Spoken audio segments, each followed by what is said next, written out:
courage to do so. You started the day in Pittsburgh, and we went down to Uniontown, not about an hour south of Pittsburgh, to talk to a coal miner. And he's been mining for 15 years. He was a longtime Democrat, flipped his vote to President Trump in 2016, and is concerned when he hears Democrats talking about the Green New Deal. Right. He feels it threatens his job. What's your response to something like that, to what he has to say? Well, I explained to him that the Green New Deal is just some bipartisan idea to actually help the economy in his state grow. It's involved with infrastructure, more mass transit, more high-speed rail, more rural broadband, more efficient electric grid, all things that would help Pennsylvania. It's about green jobs. It's about teaching young people STEM subjects so they're ready to take green jobs, but also investing in industries like wind, solar, geothermal, hydropower, and biofuels to create opportunities for innovation and growth in those sectors. And last, it's about clean air and clean water, something that they desperately need in Pennsylvania. So what I would commit to as president is I'd make sure we take any worker who's underemployed or unemployed, anyone who's displaced by trying to tackle global climate change head on, with more manufacturing jobs in the energy sector.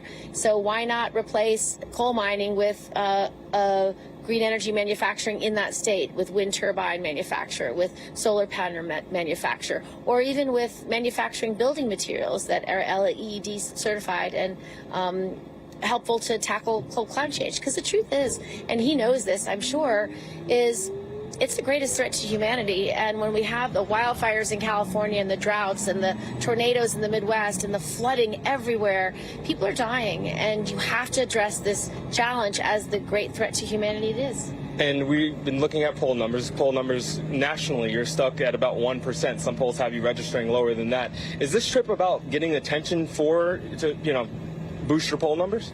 It's more than that, because at the end of the day, this is the beginning of a campaign. We've only had one debate out of 10 so far, so it's just the beginning. And people in Ohio don't know who I am. They don't know why I'm running for president, what my background is, what I've accomplished in the last decade in public service. They don't know that I come from a district a lot like their state, a 2-to-1 Republican district that has manufacturing and agriculture, and that I won that district twice, and the last time with a 24% margin, or 24-point margin.